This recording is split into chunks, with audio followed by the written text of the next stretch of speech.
In the second reading from this last Sunday from the first letter of St. Peter, we hear this line, "Always be ready to give an explanation to anyone who asks you for a reason for your hope."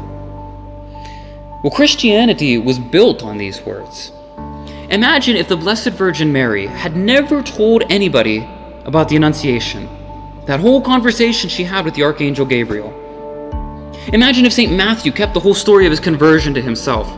Or maybe if the apostles, after the entire journey with Christ, didn't tell anyone. What if they kept it to themselves? We would never know about all of the wondrous works of God in Christ Jesus if people weren't ready to talk about it. The Church has always been ready to give an explanation to anyone who asks for a reason for our hope. The Gospel writers stood before the weary world, ready to give an explanation for the reason for their hope. The apostles stood before corrupt authorities and before foreign nations, ready to give a reason for their hope. Saints were before kings and martyrs before executioners, ready to give the reasons for why they believe what they believe. And this is the story in our own faith journeys too. Priests at the pulpits, catechists in classrooms, and parents in private homes have always been ready to give to us an explanation for the reasons of our hope. And if they didn't, how could we ever have known about God in the first place? The amazing thing about our faith is it's not just about stories, but about storytellers too.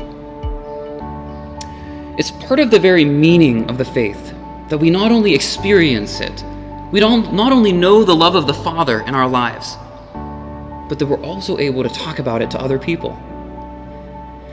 But if talking about it was easy or automatic, then St. Peter would not have had to give us the exhortation to always be ready. I think for a lot of us, talking about the faith is not an easy thing to do. And if people ask us, it's a lot easier to say to them, "I don't know, it's just what I believe," or something like that. But as Christians, from this reading, we know that we are being called to spend the time to think about it, to really know the reasons for our faith, and to be able to talk about it. Do you know those reasons? So that's my recommendation for you today. A wonderful way to flesh it out is to get a timer and set it for 30 minutes. Take a piece of paper, grab a pen, and title it, "The Reasons for My Hope," and then start writing until the timer stops. It doesn't have to be pretty or well developed, it's a rough draft. But start writing and see where it takes you.